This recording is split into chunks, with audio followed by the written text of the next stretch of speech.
Dungeon के अंदर Lloyd और जेवियर को देखकर वो काला जादूगर बिल्कुल ही डर गया होता है, क्योंकि लॉयड और जेवियर के ऊपर उसके सारे वार बेकार हो गए होते हैं। तभी लॉयड उस काले जादूगर के पास जाकर बैठ जाता है और उससे पूछता है कि तुम्हारी वजह से मेरा काम 1 हफ्ते से बंद हो पड़ा है, तो तुम उस चीज का भुगतान कैसे करने वाले हो। तभी वो काला जादूगर लॉयड से माफी मांगने लगता है, पर लॉयड कहता है कि मुझे तुम्हारी माफियों की कोई जरूरत नहीं है, तुम बस ये बताओ कि तुम मेरा भुगतान कैसे करने वाले हो। तभी वो काला जादूगर बोलता है कि इस डंजन में ढेर सारे मैजिक टूल्स हैं, वो उन सब को देखकर अपना भुगतान करने वाला है। लॉयड ये डील पक्की कर लेता है और मन ही मन हंसने लगता है। और वो क्यों हंसता है ये तो हमें पता ही है, क्योंकि हमें पता है कि लॉयड फ्रंटेरा किस तरीके का आदमी है। तभी जेवियर आकर लॉयड को बताता है कि सारे आदमी बेहोश हो चुके हैं, पर हाँ वो सब बिल्कुल ठीक है। अगर मैं थोड़ा सा भी लेट हो जाता तो पता नहीं कि मेरा एक भी आदमी जिंदा रहता कि नहीं।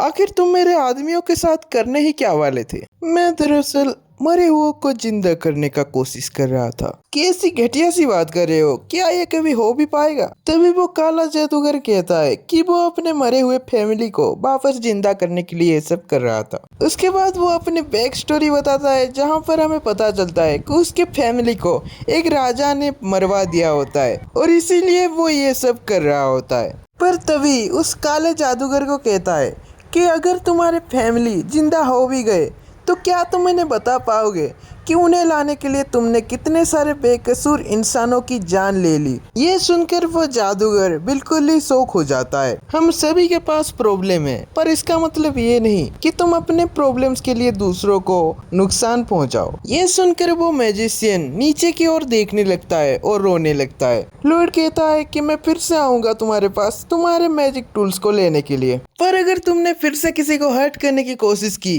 तो मैं तुम्हें माफ बिल्कुल नहीं करने वाला। वो जादूगर लॉयड को थैंक यू कह रहा होता है। उसके बाद हमें पता चलता है कि नोबेल में भी जेवियर ने उस काले जादूगर को माफ कर दिया होता है, पर फिर भी वो काला जादूगर अपने हरकतों से बाज नहीं आता। लॉयड ये सब सोचकर चाह ही रहा होता है कि पीछे से वो काला जादूगर एक जानलेवा हमला लॉयड पर कर देता है, पर यह हमला लॉयड को लगने से पहले ही लॉयड पीछे घूमता है और वो कहता है कि मैंने बोला था कि दोबारा मैं माफी नहीं दूंगा। और उसके बाद हम देखते हैं कि जेवियर उस ब्लैक मैजिशियन का सर धड़ से अलग कर देता है। उसके बाद हमें लॉयड का एक फ्लैशबैक दिखाया जाता है, जहां पर लॉयड का सीनियर उसे बिना मतलब के बुरी बातें कह रहा होता है, दूसरी भाषा में बोले तो बुली कर रहा होता है, पर लॉयड उससे खुद माफी मांग रहा होता है, जो कि सही नहीं होता। पर लॉयड से एक दिन ये सब कुछ सहन नहीं होता और वो गुस्से में आकर उसके सीनियर को वहां पर ही पीट देता है